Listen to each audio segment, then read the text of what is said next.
I want it to feel like you're joining in on a conversation. You know what I'm saying? You're joining in and meeting up with some friends. But how do you know that I haven't already pressed the recording button as we were talking?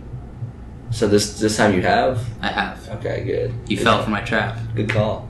Are y'all ready for this? I'm ready. Alright, so this episode brought to you by Nestle Pure Life. We did this joke last time. Well, they haven't heard. But they haven't heard. That's true. What are you talking about? Okay. Welcome to our first episode of a podcast. First episode. We don't have a name yet. We don't have a name. We'll get there. That's okay. We'll figure it out. I think it's important to probably tell who we are. At least our names, so you can recognize these voices. I'm Haaris. I'm Humza. I'm Samir. Nice to meet you. And we like nerd shit. Mm-hmm. Oh, that's the best way to describe it, I guess. And I guess this episode we're going to talk about our favorite games. That's right, our favorite video games of all time. But in no consecutive order, because we didn't do lists. Lists are stupid. We don't do lists. Lists are dumb. Even though I have my thoughts organized. Thoughts written out. But not too organized. Not too organized. Otherwise it'd just be nonsensical at that point. We're not arguing for anything either. Yeah. We're just appreciating games. If you're hearing clicking buttons in the background, that's Summer playing Minecraft, because we decided to have something in the back. Hell yeah. Because dope as fuck. We have short attention spans. We need something to keep it occupied. I made this, dude. You see this? So I guess... So how are we going to start this off? We're still getting used to this. I think that like in order to maybe kind of ease our way into podcasting, we start off with a pretty easy topic, and that being just what video games we've enjoyed so much in our long careers as, careers as gamers. Full-time gamers. Rise up. Us as quintessential gamers, what can be our big, what is it, touchstones, milestones, whatever you want to call it, as far as like games are concerned. I figured we'd start off with Humza, and then maybe we can go from there. Sure. So, video games are kind of cool. They are. I think this is this might be a fact. Humza, I'm going to go ahead and start for you. I know exactly what you're going to start with, and I think truly the best game of the decade, maybe the century, is probably Epic Games. Epic Games is Fortnite. Epic Games is Fortnite is probably the best game I've ever played in my life. Honestly, I think it's better than every other game that's come before it and every other game that will come after it. We're going to end this podcast right now before things just go haywire. You're actually going to... Alright, so I guess... like Fortnite. So I guess I'm starting first. Yeah, go ahead. Yeah, why not? So, let's start with something I think everyone knows, Super Smash Brothers. Is that the first one? But classic. Not Ultimate. So I'm guessing. Let me guess here. Melee For sure. Melee is usually the best. Melee for sure. Not because of nostalgia reasons, even though it does play a part. It was my first Smash game, but also it was like the game that introduced me to because before Smash Bros, all I really played was like stuff I kind of knew from like TV shows and like comic books and stuff. So like I played like a Hulk video game, Spider-Man stuff. I had like the Lego Star Wars, and I was like really into Legos, right? And then like my dad gave me Smash Bros, and I was like, Dad, I'm like 6 years old. Why are you giving me like a rated T game? Whoa. He's like, yeah, rated T. Whoa. Yeah, exactly. That was my first rated T game. Actually, no, I think Spider-Man 2 was rated T also. But anyways, Spider-Man 2. Super Smash Brothers just introduced me like to Nintendo's like extensive library. Like everyone knows Mario from the get-go, and everybody knows Pokemon. But I think Super Smash Brothers Melee introduced me to like Legend of Zelda, like NES, Fire Emblem, all these kind of games. It's almost like a gateway drug. It's a gateway drug. It's almost as if it has every Nintendo character in it for you to choose. Yeah. Oh wait, it is. So like, is that actually the reason why Smash Bros is made though? What? As like a gateway drug to like Nintendo. Absolutely. It makes a lot of sense. What they did was like it was kind of just a fan service thing at first, because like the first one was for the Nintendo 64. And then they were like, let's just have our favorite characters into one. What they didn't expect was like, hey, we have like a lot more attention towards like these lesser known, like nobody knew what the fuck Earthbound was. Right. Or Fire Emblem was. Oh, I figured that out. Nobody knew what the hell Fire Emblem was until like Melee. Well, okay, people knew Earthbound because like the OG like the first Smash game. But like when Melee came out, there was these two guys nobody even freaking knew who they were, Marth and Roy. Everybody's like, who are these female-looking. Does he have a tiara on his head? Is that a tiara? Yeah, but like I picked Martin and Roy. Roy was cool because he had like fire coming out of his sword. I was like, my 6-year-old mind was like, 6-year-old. I was like, I need him. Like I'm gonna play as him. And then after like looking up Fire Emblem, I was like, whoa, wait. There are games like this, like because like I thought Fire Emblem would be like some action type of game. No, it was like a strategy game with like turn-based and grid systems. So I was like, what? Mm-hmm. So Smash is kind of cool because like not only it introduced me to like Nintendo, but it just like introduced you to different types of genres and video games, right? So like that's the nostalgic part of it. Melee specifically because it's the fastest Smash game. I was gonna ask, how does it differentiate from other Smash Bros. Especially because I know, like, I'm not like once again the first like real Smash game I played was Brawl, but like I didn't really care too much about it because I was a kid. Right now I'm playing Ultimate. I'm super into it right now, but I know that there's still like most of the like the pro scene, or there's a lot of people that like hail Melee as like the end all be all best Smash game. And nothing will ever compare, and they don't even bother with anything else. That's kind of pushing it because there's also Project M, which is all which takes so. It's basically people were pissed off with Brawl because it was like really slow, especially after Melee, which was like really fast. So they basically turned Brawl's assets and turned them into Melee physics. Interesting. Yeah, but my favorite is still Melee, and for what it introduced to me in terms of video games, and also because it's just a technical fighter. Like I could pick it up right now, and like I still remember all those like weird moves that, and it's just an intense game too. Like watching a Melee match is like different than watching like a Brawl match or like a Smash 4 or Ultimate. You mentioned match. faster, so it's like more faster, fluid also. Yeah, it has like different like mechanics and stuff. I think like what's great about Smash is just like the low skill floor, high skill ceiling that they have. Like I feel like it's some of the best. Like in at least Ultimate, I'm pretty sure it's the same in Melee. I'm not too versed, but in Ultimate, you got 2 buttons, a grab. You have 2 buttons for hitting and spin, or for smash and special. You have a grab, you have a block, and then you just do stuff with that. That's all you have. Yeah, right? It's really simple. 4 buttons and 1 joystick. And I think you can fit it all on a Joy-Con, right? For newcomers, the best one is Ultimate.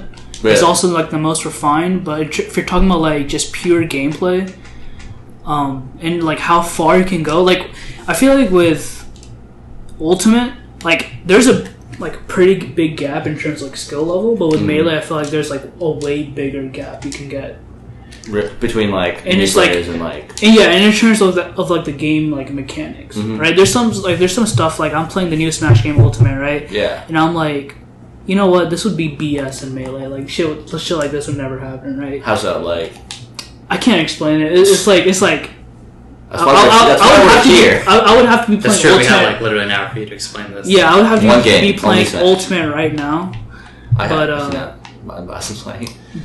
Yeah, Melee. Technical and great game overall. I think it's weird how it takes up this weird corner of the market too, where it's like it's fighting games, but it's not Capcom or like Mortal Kombat or whatever. Yeah. So Smash is literally my favorite fighting game. Yeah, and people don't like to call it fighting games. It's very much. It just feels. It's a very. It's a feel thing. Yeah. I mean, I don't want to say it's mechanically different, but it's like it feels very, very different. It has to be pretty unique though to just like its series, though, right? Like you can't then just pick up a Mortal Kombat and be like, oh yeah, I can do the same thing, because it's like a different language almost by the way it feels. I mean, I think mainly what it comes down to is like of course, like you said, combos. Like in Smash, like it's more like chaining specific attacks than like memorizing like A B, whatever. And on top of that, there's not like an emphasis on killing as much as there is like smashing them off, which is also another thing. Which I feel like is a little bit more. It's more welcoming to newcomers. Like, oh, you can't get destroyed that quickly, especially with like the items and stuff help a lot. It's a party game first, but then it can very easily turn into like a legit fighting game. Yeah, legit fighting game. And like the thing with Melee is that like how I said it's technical. A lot of it is like the technical side. It relies on a specific glitch, if you know what I mean. Like knowing like wave dashing. Like it's a glitch in the game, but like everyone knows. Yeah, it's like just like really going in there because like when you give restrictions on like the controls and stuff, the skill ceiling rises when you like know really intricate details on the game. If you like, so like knowing exactly when like your invincibility frames are, knowing exactly like, frame by frame, game, like being that, and like that's an incredible level of skill that's only available when you have like a smaller, more like simplified version. I feel like, you know. Right. And so that's one of my favorite games out of the many. The many. I have a list. The many. I have a list of 20. You have 20? No, I'm kidding. I just have, how many did you prepare for, Summer? No, here's the thing, right? Regarding my favorite games, I don't really have like, until more recently, I haven't really had like games that are like profoundly like you know, people aren't gonna like, you're not gonna see like really classical like renowned games on my list, mainly because like I'm younger naturally. I haven't played like all these, like I haven't played Symphony of the Night, I haven't played any of your like classics that are like super hailed like as like some of the best games of all time. It's more like games that I grew up playing and I played a lot of, and that just shaped kind of, you know, what I did and my taste and stuff. So it's less of like what I would consider like fantastic games and more games that I just love to play. You know, I think that's how it should be. And so I guess I'll go. Show you next. Yeah, go ahead. Go ahead. Next would, for me, my very first rated M game and my favorite Halo game of all time is unfortunately not Halo 1, 2, or 3. Because I'm, once again, younger. My generation was the Halo Reach generation, and by God, Halo Reach was one of the best first-person Halo Reach is the best experiences I've ever had. It's the best. It's easily a game that you and I have both sunken in years. I have Halo Reach alone. I have bought 3 times. Because I broke the disc the first 2 times. Because I didn't understand. I was too young, so I didn't understand how to put it back in like the Xbox 360. The tray. Not the tray, like the actual container. Yeah. Like yeah. And so I kept on like pinching it down when I was like squeezing it down and like kind of slightly bending it, putting it in, and so it just cracked twice in a row. And then I was smart enough by the 3rd time I bought it digital. There you go. There you go. No breaking disc then, you know? I'm very cool now. So a bit of context whenever you bring up Halo, because then my ears perk up. You and I are both like pretty diehard Halo fans, or at least like I wouldn't say diehard. Like I maybe me more than you, but it's like I used to be very, very, very into Halo. For sure. I think because, you know, after Bungie dropped off and because 343's been stalling a little bit, so like the last Halo game was what, 2015 Halo 5? It's been a minute. Yeah. It's been a while, you know. 4 years. So naturally, I would have fallen off. I'm super excited for Halo Infinite to come out, but you know, where do you start with Halo Reach though? I mean, because when you look at it, it's one of those games where it's like it's a complete package. Everything from the campaign to the firefight, the forward multiplayer. So done. Like, and it's very interesting. It's a very big digression from Halo 3. Like Halo Reach and Halo 3 feel very different, I'd say. But like that's why like I feel a little bit of a disconnect with like other Halo fans because all like. Halo 3 had a very distinctive feel that Halo Reach kind of just subverted entirely. That's probably me, yeah. I think I loved Halo Reach. I thought it was like an all-time great. Probably the best Halo game objectively when you put it out there. But I think I had... Stars, careful. Yeah, careful hot takes. Like, hot takes. Halo 3 would be my favorite, but Halo 4 and 5 exist. So it kind of like diminishes like. I don't think the sequel. Yeah, I don't think you need. I don't think like. I don't think you have to consider. It's not like a film franchise. Yeah, like, a game stands by itself. The thing of Halo 3 was that we're trying to finish the fight. So it's like, oh shit, this is the end of Master Chief. But then they made 4 where he comes back, and then 5, and then 6 where he comes back. So I've always felt like 4 had a really good story, so I was okay with it. So I liked it a lot. So it's like the hype of 3 is just whatever because he's gonna come back in 4. I mean, that's different, though. I disagree. They put such an emphasis on, like, oh my god, this is the end of Master Chief. I think you're coming Halo in 3 from a came out in 2007. Halo 4 came out, like, way after, so you can't really say that. That's like you looking back. But I feel like if they're going to do, like, a Halo 4 or something, just start with somebody besides Master Chief. But it's just... I'll be fine. Regardless reach an ODST. Regardless of what you think of the narratives, I think, like, the first thing starting off with Halo games, the very first thing you talk about is gameplay, which naturally, like... it naturally improves over time. Real quick, is there a single Halo where you felt like the gameplay was off? Because I personally don't think so. I've liked every single Halo's gameplay, even if the story was lacking. Sorry, what? Halo 1, maybe? No, Halo 1 was consistent. Halo 1's surprising. I played Halo 1 on PC. I remember playing the jumping just sucks. The what? The jumping. Okay, the platforming sucks in Halo 1. You're talking about all these little niche. That's it. That's the only thing that bothers me about Halo 1. Let's not nitpick here. Yeah. Okay, we're not. We're talking favorite games. No nitpicking here. Yeah, as far as gameplay goes, I know people are like Halo 4 and Halo 5. It's like trying to advance it too much, trying to make it more in line with other faster paced shooters. Because it's like with the sprinting now that they've added, extra abilities. Well, didn't they add sprinting and like reach? They added reach as an ability, but now they just have it as like a perma thing that every single Spartan or player has. I mean, it feels natural, right? Oh, it's way natural. It feels like I feel like now, a lot of people, they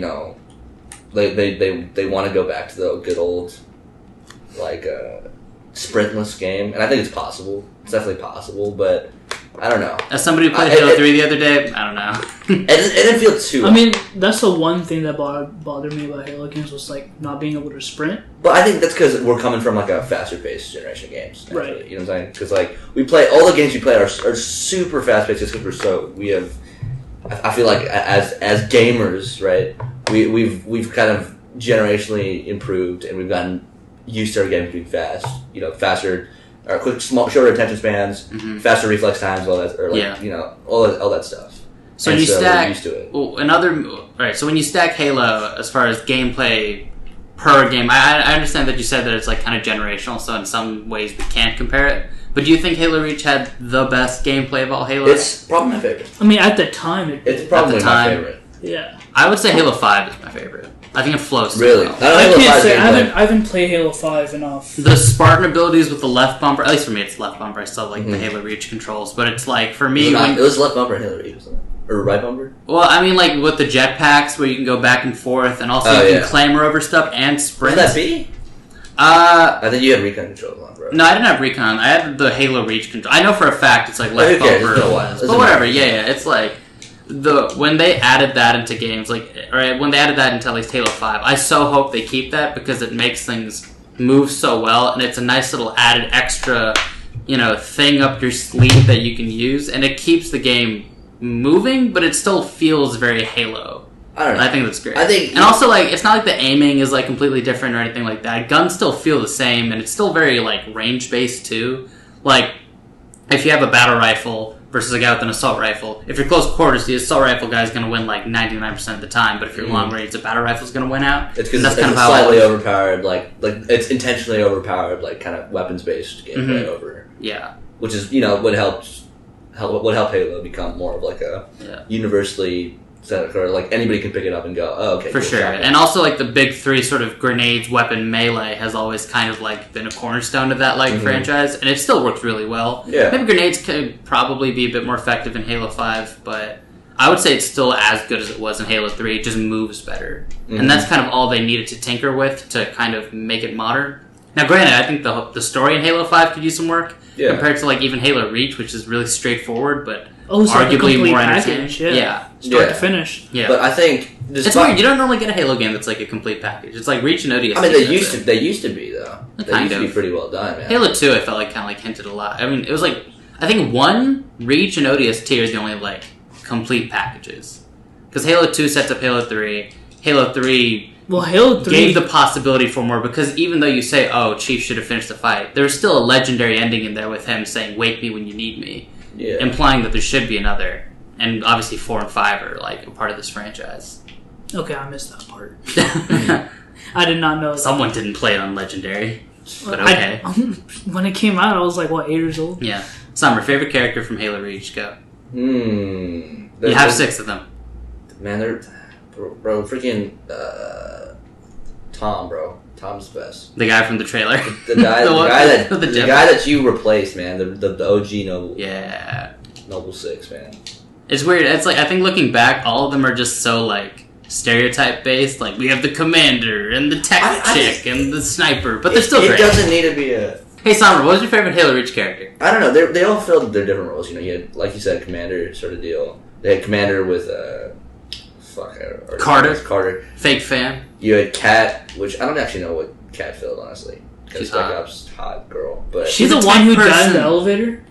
No, she got. I mean, not an elevator. I mean, I guess when they were running out of the elevator, she got sniped. She got sniped, right? Dude, that was horrible. That was sad. But, I think the turn from Halo into like a soldier sort of campaign story, it's just like a military campaign. It's just really, really. I think it's a really good choice. You know, it just helps flesh out the world more, and it just felt more. I don't know. It felt more intimate than the other Halo games. What am I doing? Oh yeah, because like. In the other Halo games, you know, you're playing as the god, basically. You know, the Master Chief, the demon. He's considered the demon. Chad, right? He's the biggest Chad. What if the Covenant called him the Chad? Great. The Chad is coming. You know, killed the prophets. The Chad. No, but who's Stacy? And I guess it's Cortana. I think the reason why I feel like so intimate is like more intimate than Halo. Because like Halo 3, you never really got like a. I don't think you got as good. You know, maybe I'm just getting my ass here, and feel free to come in wrong here. But you're wrong. Okay, nice. But in Halo, like you don't really go into like the actual society as much and see the world because it's always like you're on a Covenant ship, right? You know, you're in the like until Halo 3 with Mombasa. You know, it was kind of like out of distance. You know, you're on the Halo rings. And nobody's even there. You got a couple Marines, right? But you don't get to like know how like the people lived, how the humans lived. Like what's at stake. Until Halo Reach, like what's at stake is Reach, right? And it falls, but you get to see it all unveil while you visit these places, and you get to see them be destroyed. You get to see your group get destroyed, and you just get to witness that. I feel like it's a... You bring up a good point, because like urban environments are something that's not really always in Halo. Like ODST, it's only urban environments, but I think that's why ODST is also it's very... Yeah. It's also in the same vein, which is interesting how Bungie just kind of went. Let's just make something more urban, like sort of, you know... See what's at stake, all that. Yeah. It's not just Master Chief going da-da-da-da, and just hitting a grunt with a warthog, and just it looks like he's having fun all the time. I don't know. I love the story of it. Even being a kid, I remember crying over my character dying. And I didn't accept it. I said that he was going to respawn in a second. I swear. But he died and he was dead. Dude, that was pretty bold for FPS back then. Like imagine that shit happening in Call of Duty. It did. Soap dies. Huh? Soap dies. You're the main character. Well, I mean, the characters you play as, like... No, I'm not talking about side characters, I'm talking about the... No, all the characters you play as die. Really? Like, Soap dies, and Roach dies. In other games. Not in the game you said Call of Duty, so I'm just... No, not in the game you play. Like, not in the, like... Not your avatar, if you know what I mean. Like, your personal character? Yeah, dying in that same game. Okay, I could see that, I guess. But I don't really see that. Real quick, you mentioned that. I thought it was nice that they had the translation from your armors from... campaign and multiplayer. I thought that was a small, nice little touch. It keeps it like all together. The real-time rendering of the armor just really felt like this is your character. It was cool. Another thing too, hot take: Halo Reach had the best armor sets. Absolutely, everybody knows that. Halo Reach had the best soundtrack. I was about to bring that up. It's got a great soundtrack. Is fantastic. It's really even from opening that game, just opening the actual, multiplayer theme, just opening up the game and like the. I know, like Halo 3 had like the harmonic opening, but like just like the drums of like the original, like the bum bum and like it's so freaking good. Someone play this shit. I'm glad that they did make a new soundtrack because I think for sure they really wanted to kind of make Reach its own character, kind of the same way they made Mombasa its own character, and with Mombasa it also got its own soundtrack, the jazz or whatever. So I think like giving Reach that too is nice, and it's a nice departure from the monks and all that. Oh yeah, which the monks are great. I love that stuff to death. You mean the freaking like the chorus of? Yeah, the chorus of alien monks. It's constantly chanting because that works for like the ancient structures of Forerunner ships and Halos and all that stuff. It doesn't really work for a planet being like attacked. I guess I don't know. It works still. I wouldn't say it doesn't work. One thing about Halo Reach, not to take too much of your thunder, but the amount of gameplay it got out of it, just from all of its game modes. That's the main thing I wanted to talk about, which is that I milked the fuck out of that game, bro. I played that game so much, and for some reason I was not even close to getting the highest rank. I forgot what it was called. They had like Eclipse. Was it Forerunner? No, Eclipse was there's like Forerunner, I think was the highest. I could be wrong, but I was only like Brigade Idiot or something. But like I played so much of that game, and there was so much to do. If you want to just do your classic Team Slayer, you want to do your FFA, your Action Sack, You can do the craziest thing. You can do Forge. You can do whatever you wanted. It was always interesting, and it provided you with whatever you wanted to do. It expanded upon Halo 3's original. They had theater mode and they had Forge mode. Yeah, and the file sharing was really important. Yeah, and of course it was rudimentary, but it was fantastic. Yeah, and expanding upon that, even though I know a lot of people say the sort of homemadiness of Halo Reach or of Halo 3 maps, being able to glitch stuff just felt cooler than automatically. You would have to stack things and delete the thing below for stuff to stay instead of being able to get the fixed and phased options for Forge stuff. Even then, though, just being able to create maps that look, because I loved how they included straight up Forge maps into the game. Yeah, into the actual multiplayer. Because then when you made Forge maps, you're I'm making a legit map, dude. I'm making a map that is a Halo map for sure. Forge, was it in the other Halo? It was in Halo 3. 3, right? Yeah, that's what I remember. And 3, like you mentioned, it was good, but it was very clunky. Yeah, Reach was definitely some people like the clunkiness. Where they got it down. Dude, the stuff that people made in Reach, though, is phenomenal. What was that one? This is a simple concept, but the one where it's a big slide and you're on a warthog going down, and there's teleporters at the bottom.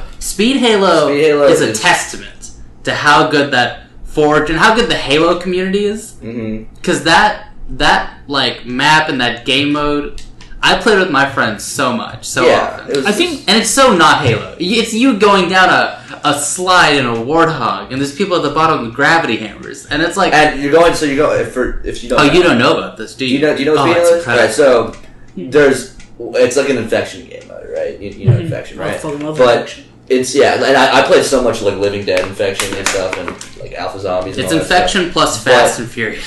So what happens is the zombies have gravity hammers, and they're at the bottom of this gigantic ramp, right? And the survivors start at the top of the ramp, and they're forced to get in Halo, warthogs. I was about to say Halo cars. They're forced to get in warthogs and go down this ramp and gain speed super fast, and then they teleport. At the bottom of the ramp, there's a teleporter back to the top of the ramp. And so they just keep on going at supersonic speeds, going down, and it's the zombies' job to just try to slam them, destroy the cars, and they just die. It's either you hit it and they spiral out of control, or the zombies get run over. It was fantastic. It was a phenomenal game. Stuff like that. I learned how stuff like that just became part of Halo. Community made stuff Griffball. It was its own thing. It was made by Rooster Teeth. But it became in the actual rotation. And all of these custom games became a very essential part of Halo. That was just I think the community was the highest at Reach. Yeah, I think I can't think of another game period that has that. I mean, that level of passionate, right? That level of care for the community. But it was so easy to just download a map, play it with friends, and then suddenly that. Because I remember how easy it was. I would make maps, invite people from previous multiplayer lobbies, and it would be 25 people just come to play it. And they would actually play it. And I was like, it was awesome. It was a pretty good it was a positive community too. Yeah. It wasn't it wasn't so it was pretty good. Yeah. It was pretty good. It was pretty decent. It's got that Halo ruggedness to it, where it's people will trash talk, but it feels for the most part in all in good fun. Yeah. And after Reach, I just haven't seen. Yeah. After Bungie dropped off. Yeah. How do I? If only Bungie didn't end it. We could probably talk about Reach for another hour plus, but I guess it's got to move on. Next game. So, do you have your game? Yeah, I do. So, Halo Reach was one of mine, but I wouldn't say.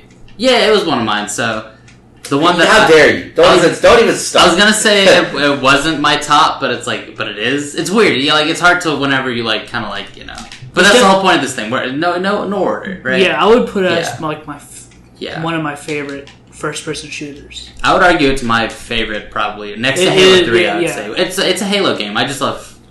Whenever I think of shooters, I think of Halo, and I'm probably going to constantly be buying them till the end of time. But that'll probably be for another podcast. So for me, a game that stands out, that's Are we staying on the multiplayer train, or we want to go to a single player? What's up? Are we staying on the multiplayer train, or we're just talking about games, right? We're just talking about games. I'm just curious, if you're continuing with the multiplayer deal. No, yeah. So whatever. Well, I'll just get to it. The game for me is Arkham City. Arkham City. Batman Arkham City. Next to Halo Reach, I put in. You put too many. About the same amount of hours into Arkham City. Why not Asylum? It's weird. I think so bit of a context. When we first got the Xbox 360 Summer Night, you actually played a very pivotal role. You played a very pivotal role. Rekindling my love. Exactly. Well, I don't know if you remember this. Yeah, I remember. So what happened was we got the Xbox 360, having recently replaced our Wii with it, not knowing the greatness that was the 360. And we get Batman Arkham Asylum because it's Batman. Why not? And we play it, and it's amazing. Graphically at the time, it was awesome. The combat was badasses. It was our first. It was my first. It was our first. It was both our first Xbox 360 game. Yeah. Really? That was the first game. It was the first Xbox 360. And then right after that, we got Halo Reach. Right? Yeah. My first one was Black Ops 1. Ooh, yes, sir. that came soon for me too. We'll get there.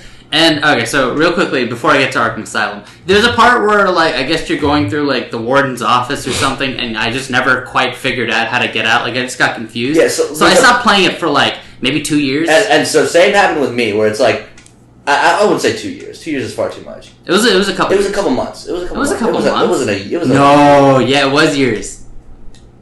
Maybe it was. I don't remember too. I remember playing it now for a long time. I remember quitting like the story, and then I figured out challenges were a thing, and so I played challenges for like a month. Yeah. Because I didn't know how to progress. Mm-hmm. And then one day, do you want to continue or do you want to continue? One day, Humza showed up at our house, and we had Asylum on for just like we were just playing it for no reason. Asylum? Yeah, Asylum. And you just solved it. No, it was our copy. You just came over to our house. We were chilling, and we had Asylum on just because we were playing it, right? And we were like, yeah, we're stuck here. We don't know. And he's just like, dude, just turn around. And I'm like, what? He's like, turn around and look at the ceiling. And I'm like, I turn and I look at the top, and there's just a door on like the top of this, like the ceiling, like on the top of a wall. And I'm like, and that's it. That's where you go. So, cool thing about the Arkham games, and then we played it for the next 3 years. Disguised, the Arkham games are disguised as like 3D Metroidvanias. How so? That makes sense. Interesting. Oh, because like the backtrack? Because you get new abilities, and then you backtrack and you open up more. Oh, absolutely. Like, you and your Metroidvania. Yeah. Everything is Metroidvania. No, I mean, it does this one, yeah. It's true, though. It's true. Yeah. I love the Arkham games. I haven't played Origin or Night. I played even Night. though I have Origin doesn't count. I definitely love Arkham, Asylum, and City. Arkham City was fantastic. I prefer Asylum by like a hair. Because of the atmosphere, it's like claustrophobic. It's pretty creepy and stuff. Whereas, like, I mean, they still had a lot of that City, but I feel like City's more like drawn out, and some of the parts are just like, okay, this doesn't need to be like that big. But that's how you would have felt with Night, because Night is like it's that again, like times 4. For sure, yeah. I think for you wouldn't like it because they'll do that. I loved it too, but I'll get to that later. I feel like Asylum was a bit darker too, but I don't know. It's been so long since I played this game. It's been a while. Yeah, it's been a long. Yeah. So anyway, with Arkham Knight, I put an ungodly amount of hours into it. City. Sorry. I also put an ungodly amount of hours into Night. Also, I 100%ed that as well. Yeah, and that's because I 100%ed City. So I remember going into because I'd always wake up early for some reason when I was a kid. I would wake up at 5 o'clock in the morning just because I feel like it, and I'd go sleep at like 9, and I'd see Haaris on like the weekends playing. Like he just started playing.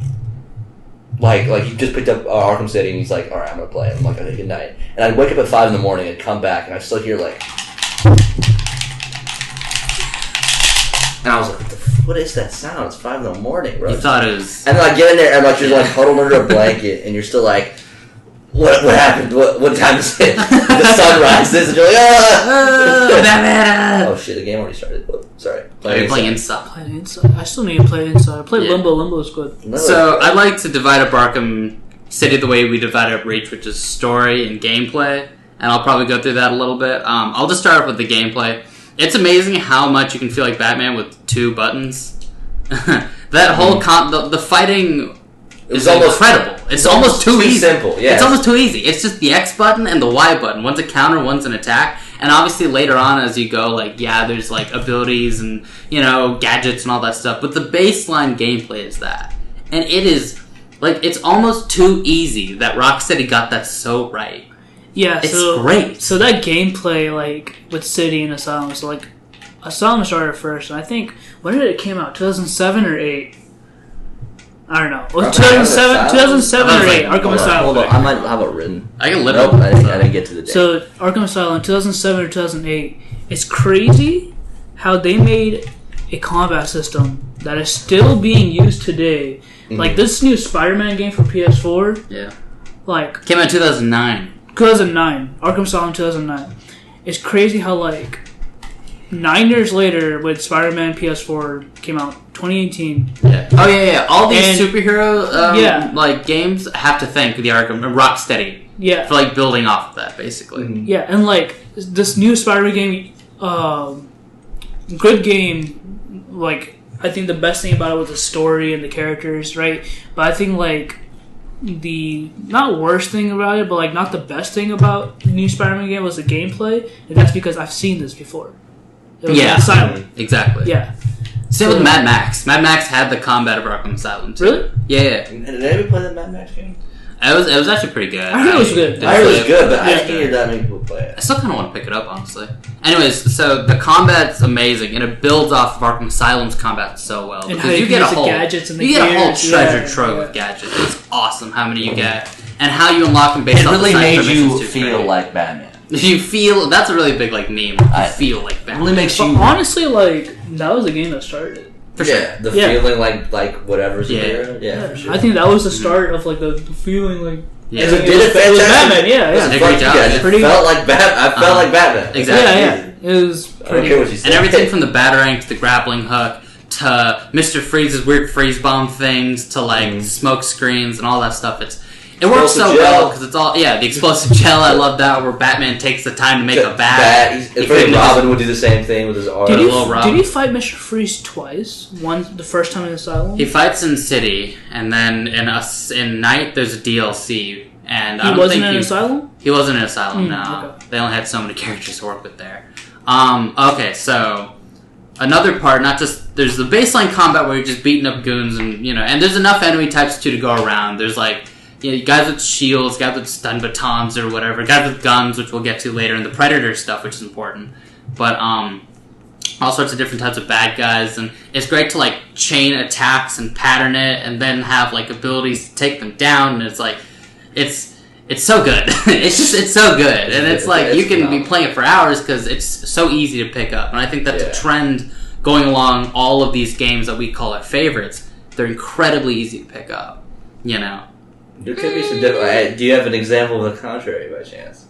So far, the ones we've named are all very because you even mentioned Smash Bros. Has a low floor, high ceiling, but there's a low floor, easily pick upable. I think Halo is very easy to pick up too, more easier than Call of Duty, even though there is also like a big skill. With any COD game, you have like as soon as you step into multiplayer, you have a good week of getting spawn camp before you like go, okay, I think I got it. Halo, there's a chance, like the bullets kind of hit right and you get it, and it gives you momentum. Same with the Arkham games too. And then once you add on New Game Plus, by then you're such a perfect Batman that it's like it becomes natural to you. So if you get to New Game Plus, which I did. I think what I love about the Batman games is like not like the main story or like the gameplay. It's just like the little details you find lying around that just expand the world. There's so many. I want to get that in the story actually, just to keep it organized. But we'll get to that. I mentioned before the Predator modes, which is like Batman being stealthy. All the stealth parts of it. Those are so great. They build off of Arkham. Like I know Arkham Asylum did really good, but usually it was just like there's a big room and some gargoyles, and you go around the gargoyles and you just start rope-a-doping people until you just clear the room. The pacing between like going between the combat and on the Predator modes and the main combat. Yeah, I just felt the game always feeling fresh and new. It's like, and there's so many scenarios to work with too. Yeah, you can pick off bad guys however you want. There's no time limit, and I mean, there's a couple times I think where there's like little. I mean, it's like the bomb is gonna go off in 25 minutes. I don't know how it was like. They're pretty lenient, but there's a little bit of time pressure sometimes. They do a great job of giving you the choice on how you want to play. You can even go in just like balls to the wall, just start punching people and pressing like left trigger Y or whatever is to just take them down. But it does piss me off when you're trying to do it like so stealthily, right? Yeah, the entire room. You want to be like, and then you fuck up on those like last 3 people. Yeah. Oh my! And it's like, are you kidding me? Yeah, exactly. Yeah. Like you're trying so hard to like not get Batman killed. What is this? Oh yeah, there's like Summer's playing GTA now, and there's like a new Diamond like DLC. They made a new building and put it in the map. It looks a lot. Whoa! What the yeah, it's wild. Wow. It's been a while. I've been online. I've seen this. I think this is what they were doing instead of making GTA 6 people. Yeah, exactly. Just a whole. There's more DLC. Are we gonna move on to GTA 5? Because it's on my list. I will soon. I want to finish off with talking about the story. Go ahead. When it comes to the Arkham series, I think overall, next to Batman the Animated Series, the Arkham series is the most faithful to Batman that you can possibly get. I think it helps that like they got the same voice. Exactly. Yeah. It's Kevin Conroy. It's Mark Hamill. The Batman. Very strong. It's the Batman, the Joker. It's perfect. And it's the voice that you recognize from your childhood, just matured up a little bit. Mm-hmm. You know, it's a bit more dangerous. People actually die. Yeah. You know, a bit of swearing in there. That's it. Did Kevin Conroy do Justice League? Yes. Yeah, he did Justice League, like the animated series. He did. Yeah. Cool. Yeah. What the? And so having Kevin Conroy's voice in that stuff is, I think, it does wonders to like really put you back in, because it's like hearing those old voices again. It's just easy. It's not like what I imagine that new Avengers game that's going to come out soon. Yeah, I'm very skeptical. I'm not very much like. Well, okay, I'm not skeptical. I think they're going to do a fine job. I think the game is probably like a decent game, but that's not going to be anything. But there's going to be a bit of a learning curve as far as the look and the sound of the characters, because everybody's so used to Marvel's Avengers with Chris Evans and Robert Downey Jr. and Scarlett Johansson, and obviously they didn't get the rights to their faces in the Avengers, so it's like they got to kind of tweak it so it's like off-brand Avengers, and that's going to take some getting used to. Arkham doesn't have that issue. Arkham, it's like, here are your favorite casts from animated series, the people that we know you wanted, and they're there, and they're great, they're fleshed out, and everyone's got cool, looks, like Batman looks great, Harley Quinn looks great, Killer Croc, like, everybody is the peak ideal of what I think, like, honestly, people may disagree, but people might say, like, the animated series, or people, like, I think Arkham City is probably the most Batman's ever gotten. It's the most Batman's ever Batmaned? Yeah, I think so. Well, I mean, you gotta realize Batman is old as fuck, and it was also cheesy as fuck for like the longest time. I think just the idea of and I think Arkham doesn't stray away from the cheese either. It does a little bit of that. It's got enough cheese. You know what I'm saying? The animated series was a perfect blend of like taking it seriously, but also being goofy as hell. I suppose. Okay, but I feel like as far as like video game incarnations, it's always going to be the best. You talked about Easter eggs and you mentioned those earlier, and I wanted to save it for the story. Riddler trophy. Okay, other than the Riddler trophy, I collected all of them. Like the diaries you find around. You know what I mean? Well, all the Easter eggs. Right? Yeah, that's more the environmental storytelling. Yeah, exactly. Like, oh, there's a cell, and there's all these calendar pages. I wonder who was here. You know, it's like, oh my god, it's all that stuff. It's like it helps to flesh out. Even characters that aren't in the game itself, you know that they're around, and that's great. Like you just spoke to Poison Ivy, right?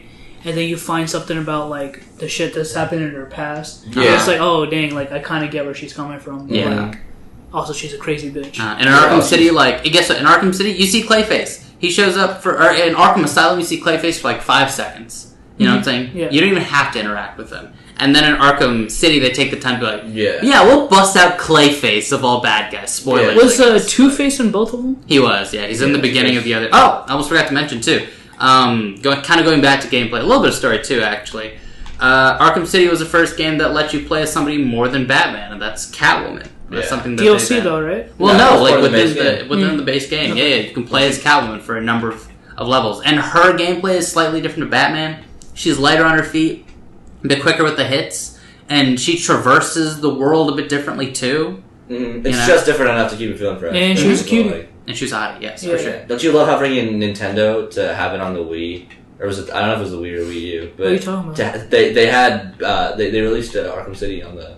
No, it was Origins, I think. No, it was City. It was City Armored Edition. You know how I remember that? Because they allowed it only because they put an Armored Edition version of both Batman and Catwoman. I put those in quotes for the Armored Edition, only so that like there's not too much cleavage for the little kids. Yeah, it covers it up. So it covers it up with like armor, because Catwoman has armor now. Yeah, power armor.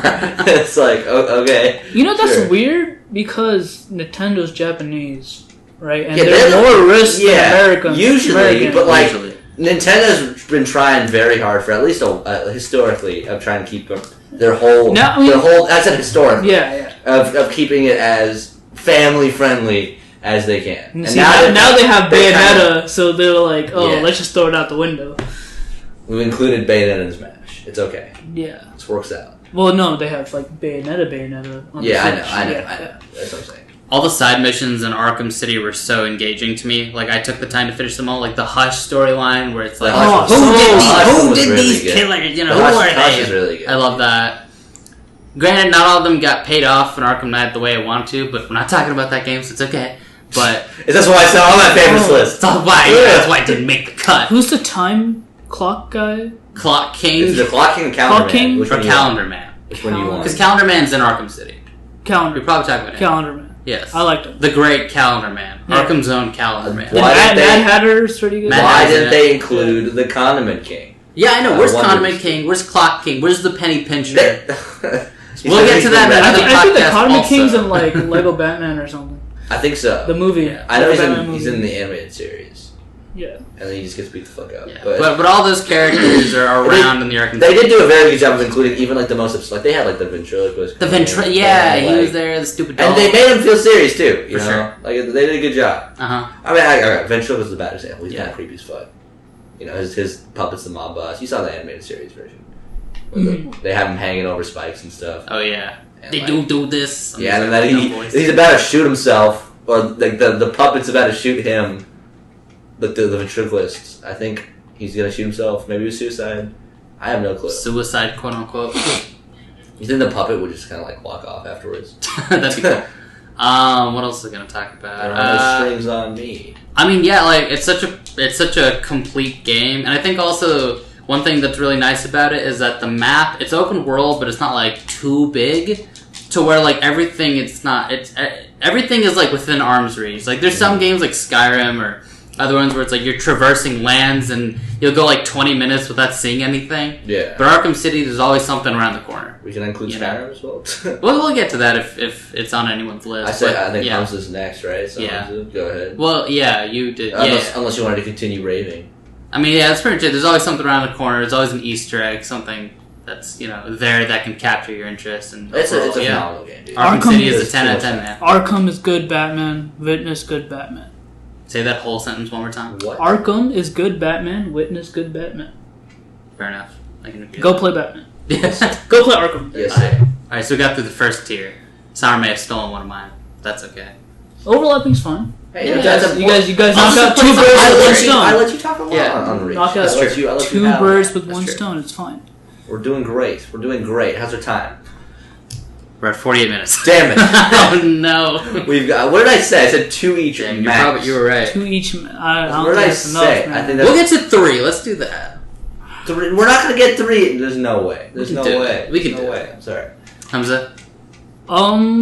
What's your next one? I'm curious. What's something more classic, more interesting? More classic? Yes, sir. I was actually gonna pick a newer entry because I wanted to talk about a lot more games, but go ahead. Do whatever you want to. Okay. This favorite's fun. Next one I'm gonna talk about is pretty recent, highly recent. Not highly, but pretty recent. Within the last 2 years. Is it 2017? 2018. Ooh. Damn. God of War. Yeah, I was gonna say it. God of War. Alright, for the record, we don't own a PS4. Haaris and I don't own a PS4. I do. I'm the PlayStation and Nintendo guy here. We're more the Xbox. And they're the PC and Xbox guys. I'm the PC and Xbox guy. Haaris is just the sad Xbox. I'm like an old timing PC guy. I play Doom and Quake and Planescape Tournament. I've seen it. I played Doom in class when I'm bored. It was good. Computer. It was good. It was good. Hold up.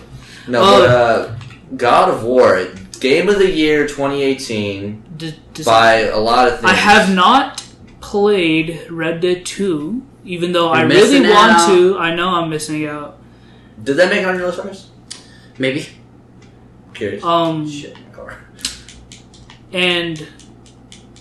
But the thing with Red Dead 2 is I feel like I know where I'll be, whereas like I'll think it's gonna be pretty good, but like because it's a Rockstar game, and like they're like how they make games, I like get sometimes bothered with them.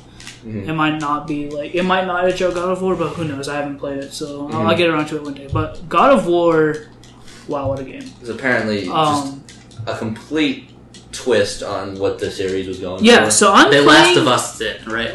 Is that a verb we can use now? Last of Using? What do you mean? They make it a little bit more intimate. Probably has a father, son, child, older figure dynamic going on. I will not compare God of War to Last of Us. Well, I will, so that's okay. But because they did Last of Us it a little bit.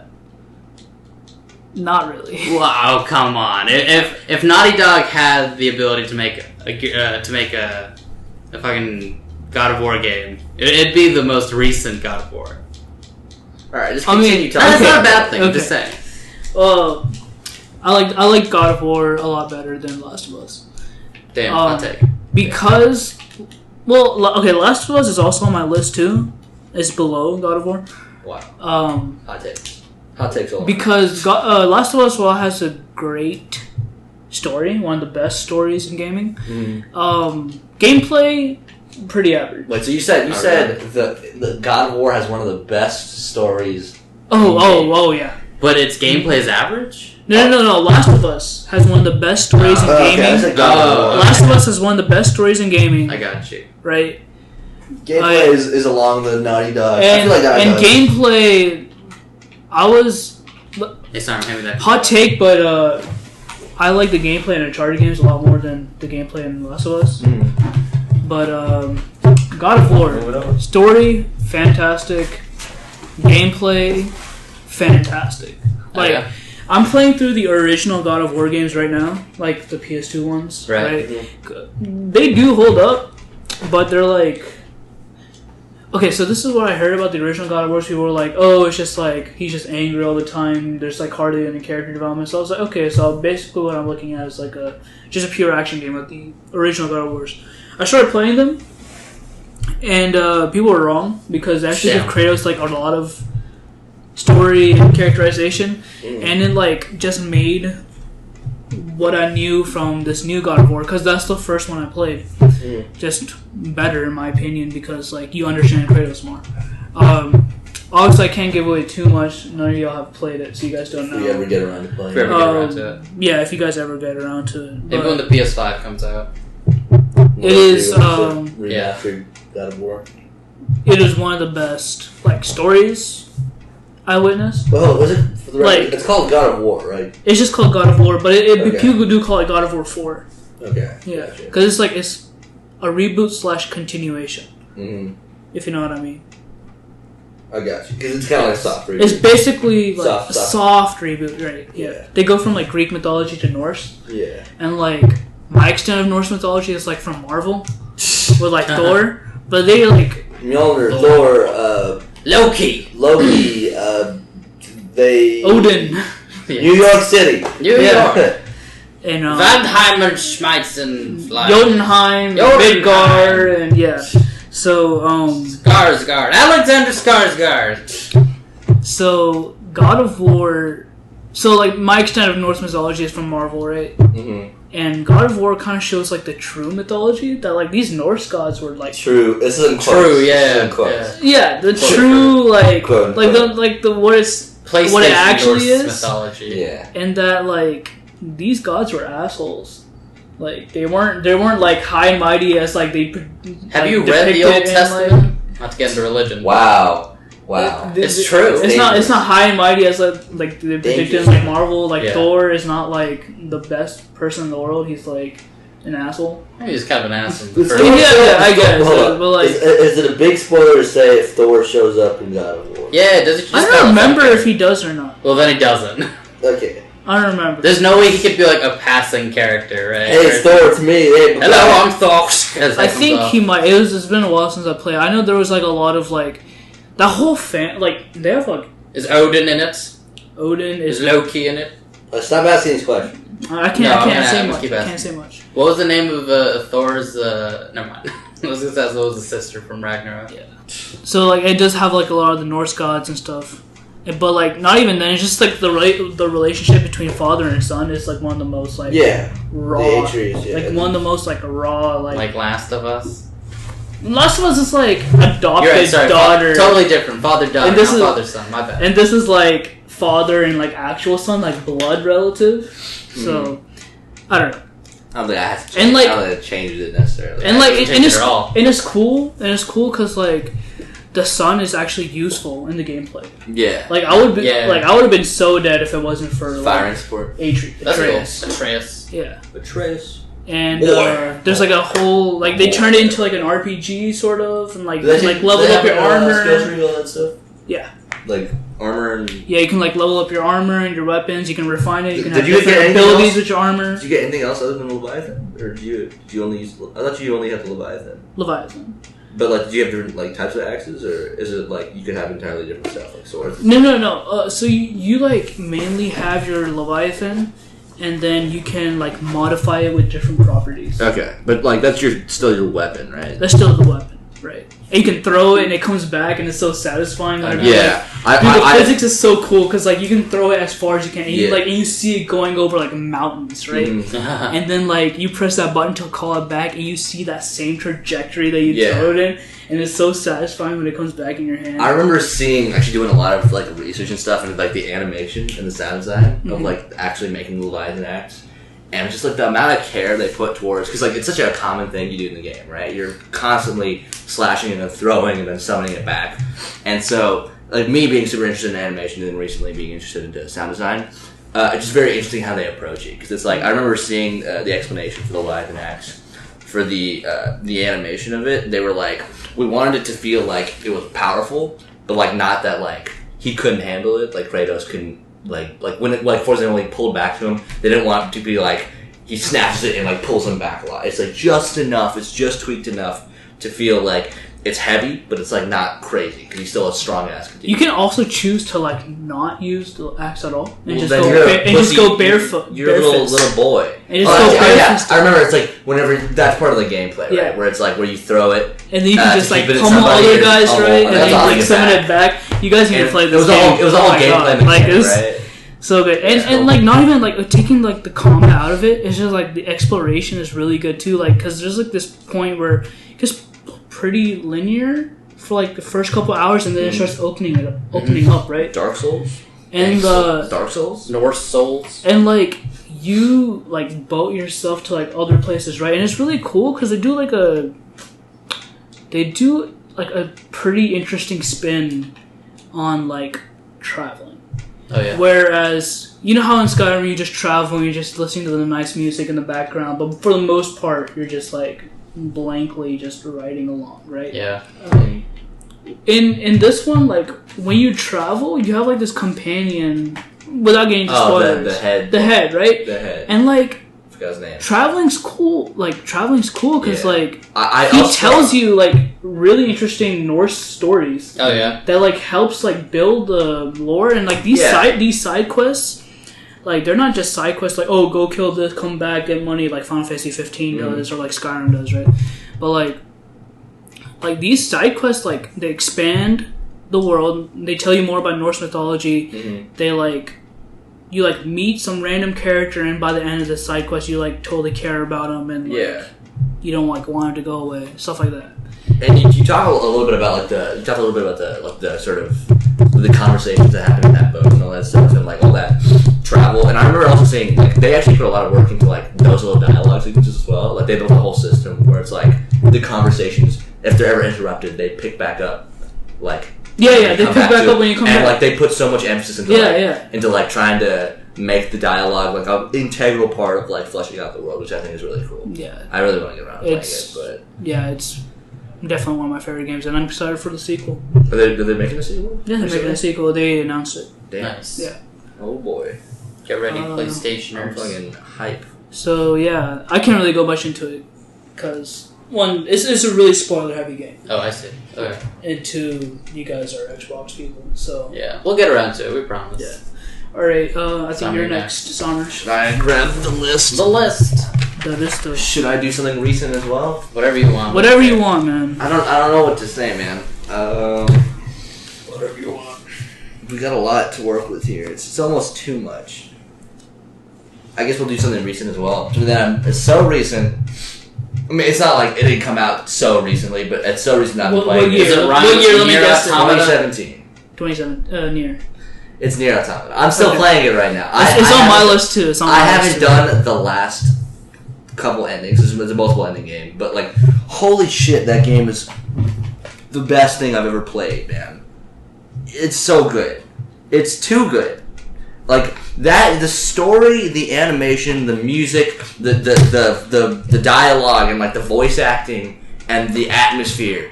All of that is so good that it managed to keep me playing the game after the fucking horrible PC port it had. Yeah. Because I played it on PC, and I shit you not, I crashed.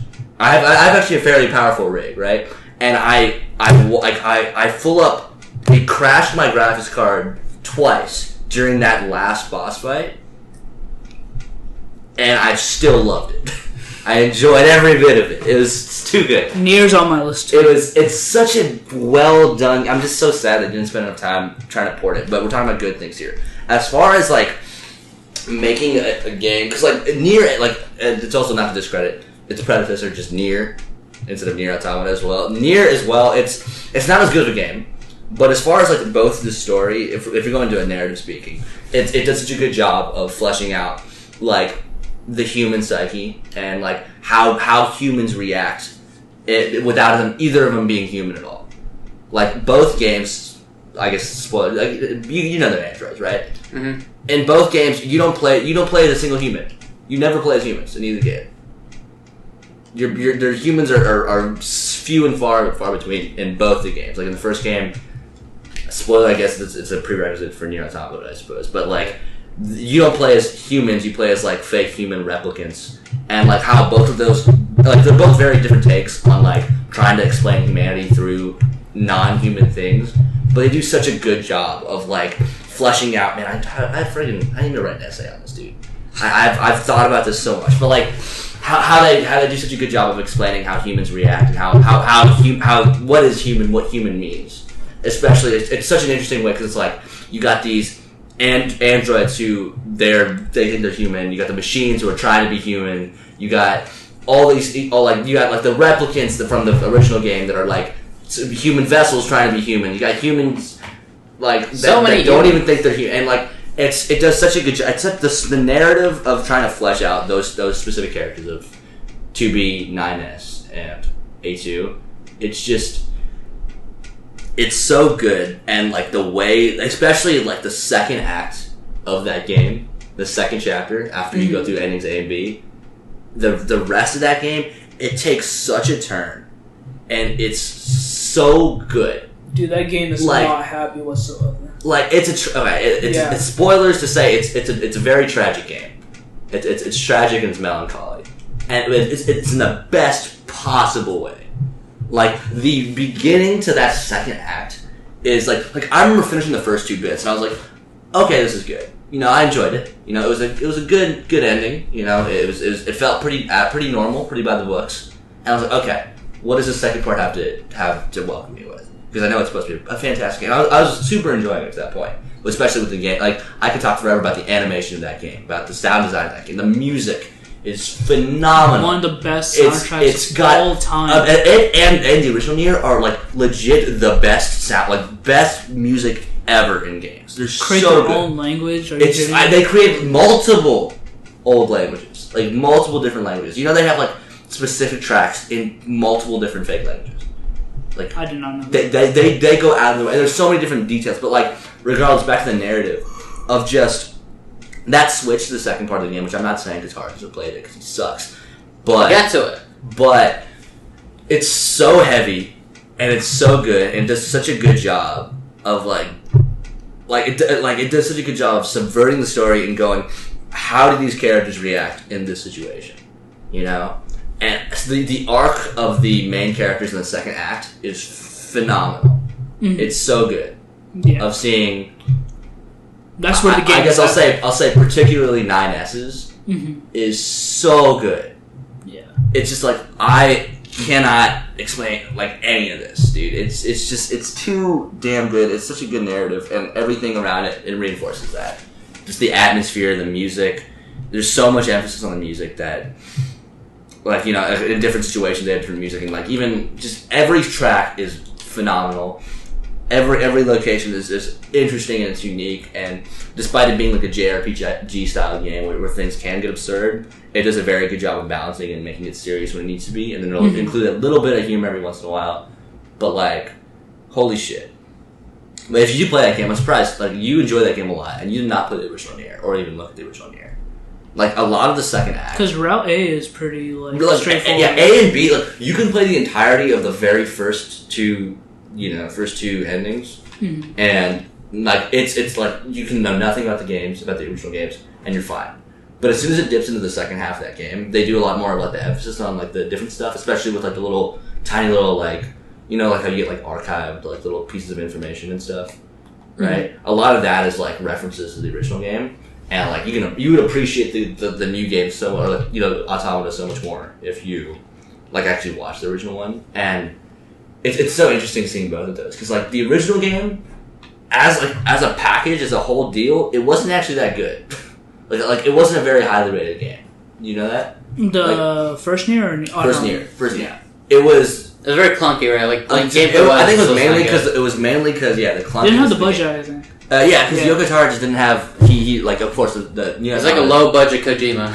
Yeah, that's what it is basically. Yoko Taro is very much like Kojima, where he makes these expansive games, and he's very eccentric, very interesting. And he's just a very interesting person to hear about. But as far as like the original Nier, you know, even though like I watched the entire like I didn't even watch like one of those like you know how they have like video game in parentheses and they go like full movie, they just have like all the cutscenes and stuff. I watched like a full on like a no commentary gameplay of every single thing, and I sat through it for like 4 or 5 hours, you know, and just seeing that game, like there's so many good parts to it, but it just like the whole vision wasn't fully realized just because of like restrictions on either time, money, whatever. Like the voice acting in that first game is actually really good.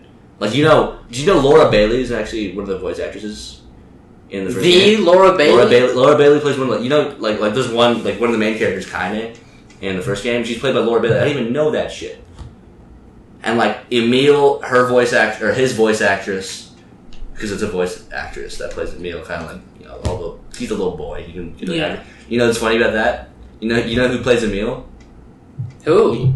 I mean, I don't actually know the actress, but you know what's one of the things that she plays? Who? Jotaro's mom. Oh. Do you know that? In the dub. Holly. In the dub. I figured that out. I was like, what the fuck, bro? We're JoJo fans, by the way. Yeah. It's dope as fuck. We'll get that later. But, that all the actresses and all the actors are so damn good, dude.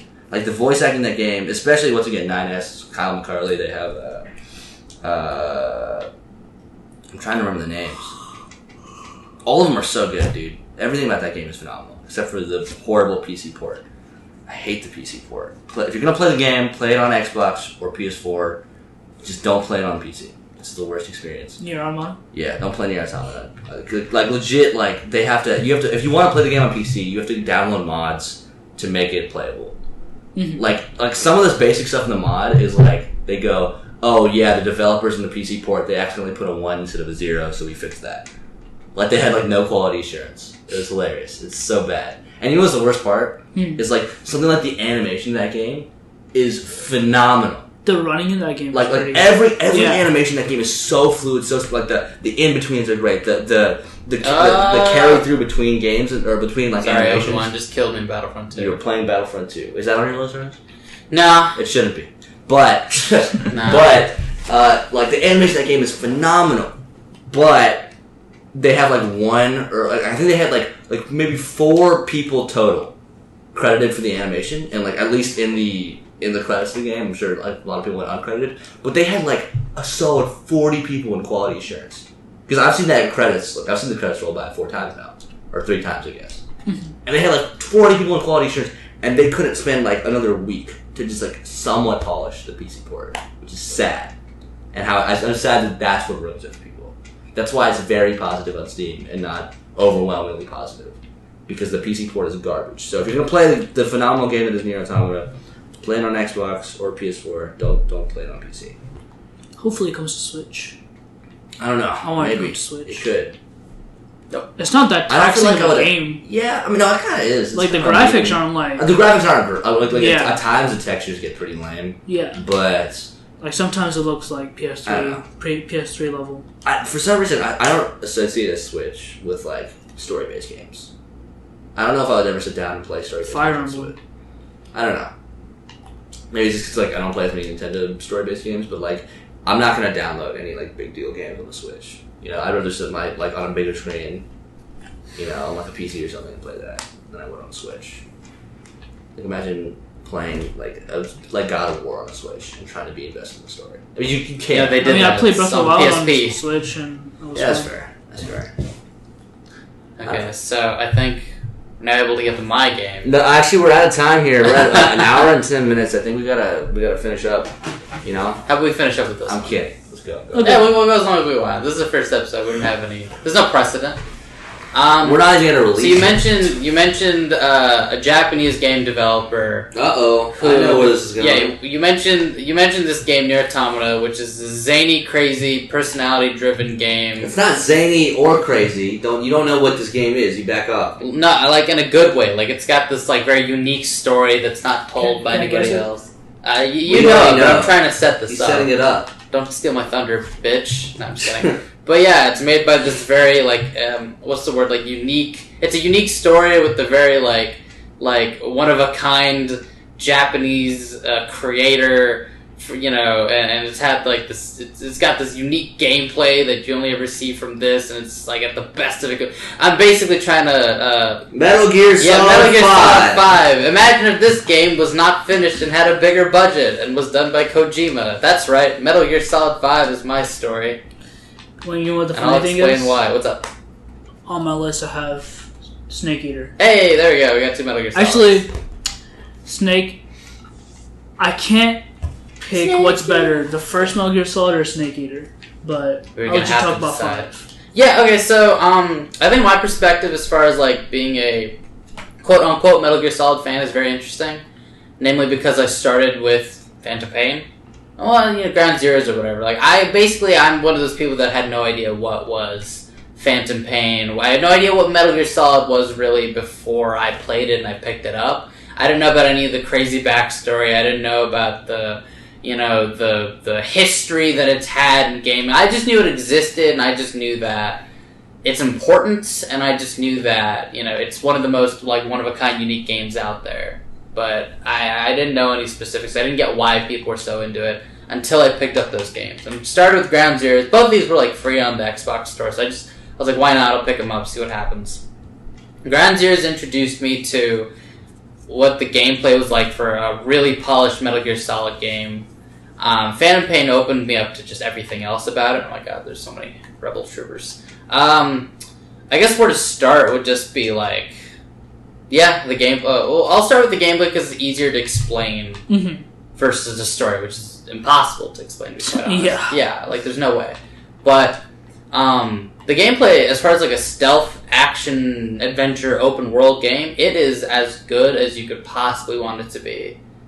Like the system, to me, like the system for leveling everything up and grinding through to get these weapons, and the stealth. And the abilities that you can do with the with stealth, so like questioning people for information, and all these staples of the Metal Gear franchise, I had to learn the first time around with Phantom Pain and with Ground Zeroes. I'm just going to kind of bunch them up into one game. But, you know, I picked it up, and I totally understood where people were coming from, but they were like, Metal Gear Solid is this transcendent game that just really changed the way people viewed like stealth games and military espionage. It was the first stealth game. Exactly. Well, Thief the first came out before Metal Gear Solid. It's kind of like I'd say it's the same thing with like Doom is to the FPS. Like even though Wolfenstein came out before it, like Doom was the defining most important FPS game to the point where they named it Doom. Actually, Metal Gear Solid. Actually, Metal Gear might be the first because Metal Gear is as old as like 1986. Okay. Cool. Damn, it's pretty old. But when did Metal Gear come out? Yeah, when did it come out? On MSX and oh really? It came out? OG Nintendo. 87. Damn. Okay, 87. When did Thief come out? Yeah. And Metal Gear Solid was like a soft reboot and came out in '98. That makes sense. Makes sense. So. When did I mean, where do I even, like, I could go anywhere with the gameplay as far as, like, Metal Gear is concerned. Obviously, I just talked about the stealth. It's phenomenal. It's so addicting. and they knew it was so addicting to where we're just going to give you an entire maps full of situations in Afghanistan, and you'll just have like the most fun with going through it all and experiencing being this, badass spy / soldier / revolutionist in Snake, or Punish Snake, but Big Boss. Big Boss, quote unquote Big Boss. Yeah, it's incredible in that sense. Just and the guns felt great, and the different abilities, all the crazy stuff. The sidekicks. The sidekicks, man. Okay, I'll get to those too. Because, like, alright, I love a game that doesn't take itself too seriously, and Metal Gear Solid's got these crazy themes about, like what it means to be a soldier, and democracy, and world order, and political intrigue, and yet at the same time it's got sexy side. It's got sexy, giant, large breasts. Loyal dog with eye patch. Yeah, and robot. Yeah, and robot arms. Yeah, and you can put a balloon on a person, and he flies in the air in this silly little animation. He comes back to your base and then turns good. Yeah, and it's like, keep in mind, this is once again a first time viewer of Metal Gear Solid. I'm like, what is this game? I don't understand any of it, but I love it. It's incredible. I don't understand it at all, and I still don't think I do, 100%. And it's like the way, and because the fact that it's a Japanese game, naturally the dialogue is very silly. It's very like. I don't think they have to be, but it is like the main bad guy, Skullface is like he's this. That whole monologue he has. His name is Skullface. His name is Skullface. I'm right here. He does all that stuff, and of course the Metal Gears themselves, these big hulking robots and all that stuff, like.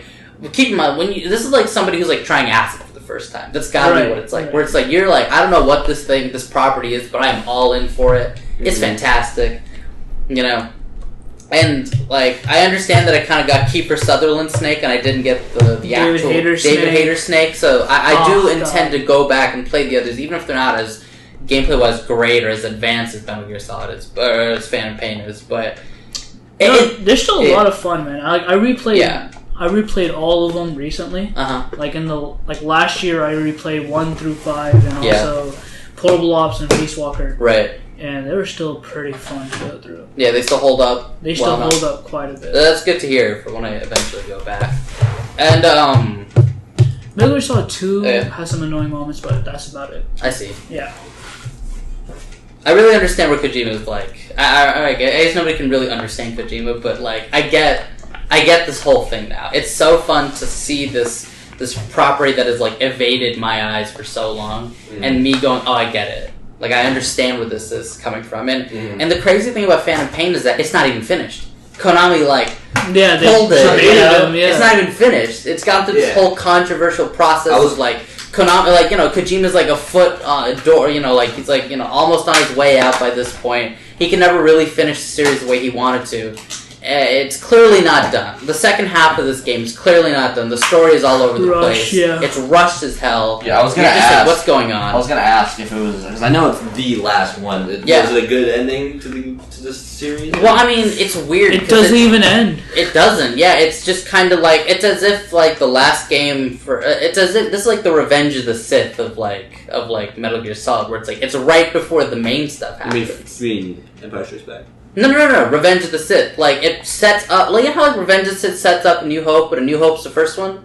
Oh, my bad. Phantom Pain sets up Metal Gear, my bad. Right? Because, there's, small, loose connections with Punish Snake and all that stuff. And there's mentions and whispers of these clone kids, which we obviously know is Snake and Liquid Snake and all that stuff. But it's not like a It's like a spiritual ending, if you want to call it that. Like, this is like a best of for the Metal Gear series. Mm-hmm. It's less of a narrative close, if that makes sense. Yeah. So I understand that the game's clearly not done. It'll never be done, which kind of sucks, and it makes you think man, what would it be like if it was done? But even without it being finished, quote unquote, it's still phenomenal. Mm-hmm. And. I wish Kojima would have finished that game, just because it's I know he would have done a better job with that second half of the story, as clunky as it is compared to the first half. Mm-hmm. I could just talk about it for hours. I never really touched the multiplayer, but I don't think anybody did, to be honest. I've never played the multiplayer. I didn't touch it that much. But I will say, even the tedious stuff, the mother-based building stuff, I enjoyed so much. Like I created a full mother base from top to bottom, and every single one of those islands is there, and I put in all this money and time into it, and it's like I kind of like that shopping list style of open world, kind of like how I did with Arkham City. It's a little shopping list that way, same Third Night, and it's like it was a game that took up an entire summer, and it was wonderful, and all the characters that people fell in love with, I fell in love with too. Even like the more unique ones, like Quiet, I thought was like as silly as a character she is, like up front, like she's like this half naked like sniper who can teleport. Like, well, what's up with this, And Snake, who's like this super self-serious soldier with an eye patch and a big ass horn in his head, and Miller is just Miller. He's just weird. It's like everybody's weird, but you just kind of go with it. It works for some reason, and I get it, and I understand why. And the crazy thing is that like I haven't even come close to like all the staple mainstay Metal Gear characters, because they're all in a different exactly. They're all in a different time frame or something like that. They're all in a different era, so it's cause. It's incredible. It's pretty good. Yeah, for a first time player, it makes you want to go back through the back catalog and play all the other Metal Gear Solid games. I'm so excited to play the rest of them next time I get the chance to. Whenever I maybe pick up a PS4 and get that bundle or whatever, Yeah, like Metal Gear Solid is on my list, but like the earlier games, right? And it's been such like a story heavy series that like I can understand why. Like if you like look on the if you type in like Metal Gear Solid Phantom Pain, right, you're definitely gonna see some people who like were not happy. And obviously it wasn't finished, right? But like even the parts that were done, you can definitely tell like this wasn't like a story heavy game. No, yeah. Which did like not compared to like 2 for sure, or even 4. Yeah. Which was almost all story. Like it was like much story. It was a little too much story. And like not enough gameplay. But yeah. So like story wise definitely disappointing. Gameplay wise phenomenal. Phenomenal. And like I think the good outweighs the bad, even though the bad does bring it down. It does bring it down. It's not perfect. No. Even though it has every chance to be perfect. Do you think it deserved all those 10s? Man, I mean, I'm not really one to like rate games, to be honest, but I mean, I would still give it that 10. You know, just out of the question's sake, I would, just because like the amount of time I put into that game, I can't say it was an 8. Like that's just it'd be false at that point. You know what I'm saying? And like, man, just like the gameplay for it, it's just I can go on forever. The same with Arkham City. Ways to tackle. Just like Arkham City, where it's like you can tackle the Predator missions any way you want. Being Snake, it's your ultimate fantasy. On a different level. For sure, it's more than Arkham City. You could argue. Yeah, like way more. Phantom Pain handled stealth the way Breath of the Wild handles like open world. Sounds about right. Yeah. It's like you can just be your own, badass Rambo type person. You can do whatever you want. That type of option is what makes these games so replayable. I will say I wasn't the biggest fan of like some of the not side mission stuff, but like finding animals and all that. Like I'm not doing that. But there's so much else to be had to it that it was okay. The parts where you have to like redo the missions you've already done, that kind of bugged me. Yeah, I didn't do that either, just because I was like, I don't want to play this game so much where like I just don't enjoy it to a point. Yeah. But there's so much else that you can enjoy from it that I did that I know. Like I sunk in so much time into that, and I was like I think like 80-something% through that game overall. So it provided me with more than enough fun for summer. And it was such a welcoming surprise for somebody that had no idea what the Metal Gear Solid game was about, what the franchise was about. So now it's like I get it, I totally get it, and I wanna consume more of it, even if it isn't gonna be as technically, amazing as this last one was. The story by itself, if you can even call it a story, whatever the hell it is, it's so weird that it's like you can't help but just like want to know more about it. Right. So yeah. That's right. That's my take on Phantom Pain right there. Phantom Pain, good game. Go play it. Great game. Please play it. We can just never talk. Like I don't think we talked enough about any of these games individually. Yeah, that's like we don't have enough time to talk about how much we love this game. Uh-huh. But goddamn, they're all so good. Honestly. I could have talked about Nier for... If Haaris wasn't here, I could have talked about Nier way more. Same. But... This can just be part 1. I think, we could do this every other week or something like that, just a favorite games thing. And in between, we can talk about other stuff too. There's so much that goes on, obviously, with the games industry that I'd love to talk about too, so... I don't know if that interests you guys, but hey, we can throw it out. No, definitely. I would like to do like part 2 of this. Yeah. Alright, and I think finish out because we didn't get to like some games. That's true. We didn't get to numerous games. It's because we love the games that we did talk about. Gaming is dope. You want to list off? Just list do your list. I don't really have a formal list. You want to list some stuff off? Mm-hmm. Go ahead. Back and forth. Go ahead. Oh, I thought you were going to do yours first. Oh, I thought you were going to do yours. How about, I said we go back and forth. Okay, let's see. Red Dead 2, as recent as it is, it's already like a top Overwatch, it's fantastic. Overwatch, I still play it. Any other Halos? We already mentioned those. Metal Gear Solid 1, Metal Gear Solid 3. Yeah. Chrono Trigger. Okay. It's so big old. That is, it's older. It's so old, the fact where I played it yesterday and it felt better than some games I played recently. Oh, really? That just came out recently. Bioshock Infinite is absolutely up there for me. Bioshock, probably. I don't really play it. We could talk about that for Skyrim, a long time. Obviously. The Elder Scrolls games in general, I can definitely talk about. Super Metroid. Interesting. I never played them, but I know they're great. Ultimate Spider-Man. I have that on my list. We're talking about Ultimate Spider-Man. I promise. Prince of Persia: Sands of Time. Assassin's Creed: Brotherhood and Revelation. Assassin's Creed should be up there for sure. You, especially, Samurai. I know you have a vested stake in that. You introduced it. Black Ops 2. Does a Call of Duty deserve to be on this list? Why not? Yes. I sunk way too much time in that game. Yeah, it's not a fantastic game by any means, but it's a childhood. Childhood, man. Castlevania Symphony of the Night. Yes, sir. Okay. I never played it, but I know it's great. Pokemon Ruby. Okay, yeah. Ooh, Pokemon. Let's go. Pokemon. Mario Galaxy. Super Mario Never Galaxy. played it. I know they're great. I know Super Mario Galaxy is great things probably about favorite it, of all time. Uh-huh. I put... This is one... I never actually played this game, but I really enjoyed watching this game. Oh, yeah? Dead Space. I played Dead Space. That's probably my favorite horror game, I'd say. Dead Space. I put a lot of time to Dead Space. Mine is Resident Evil 1, which should be on this list. I don't know why I didn't put it. I think Dead Space 2 for me is like that all-time horror game. Wii Fit, bro. It's the only game Wii Sports and Wii Play. I put Wii Sports and Wii Fit on here, dude. Bro, really? Uncharted 2, Uncharted 3, Uncharted 4. I think the first Tomb Raider reboot might go up there for me, low-key. Really Last of Us, for sure. Minecraft. Hell yeah. It'll be Final Fantasy 7. Final Fantasy 6. All the Final Fantasies. All the Final Not all the Final Fantasies. Some of them are garbage. Damn. I'll take.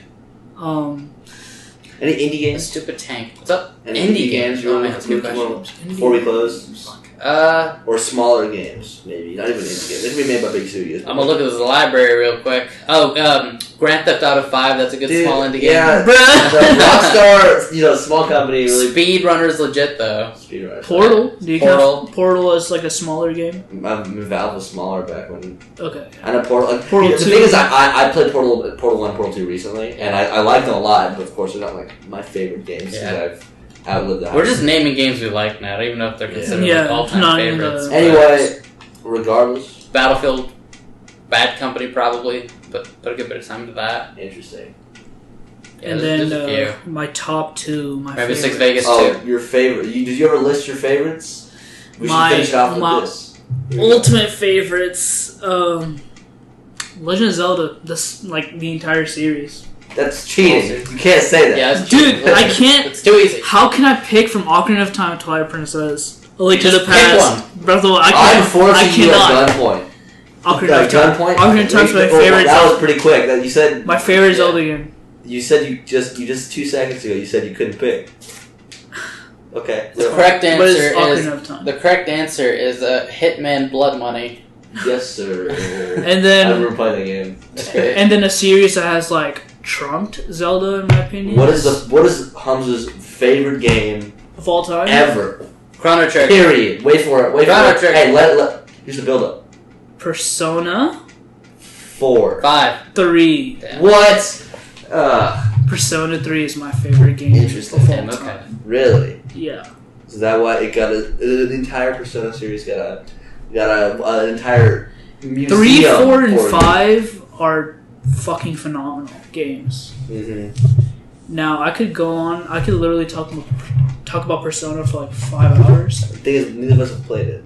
Exactly. So we'll get a full in-depth analysis on it on our next podcast. We will. I think for with sure. that, we'll end it. How's that sound, guys? Drink Nestle water, everyone. I think if we keep that up, we'll get the sponsorship. So you just say it every episode. All right. Eventually. All right. Drink Nestle water. Pure life. Stay hydrated. Stay hydrated. Or hydrate or dihydrate, as they say. Hide or die. And we're Just done got some here. free advertisement right there. You set on the switch. Oh no! All right, and with that, I think we'll just end it there. Maybe next time. I don't know. We'll see. See you next time. When is next time? I was gonna ask, like a week. Sure. Why not? Next week.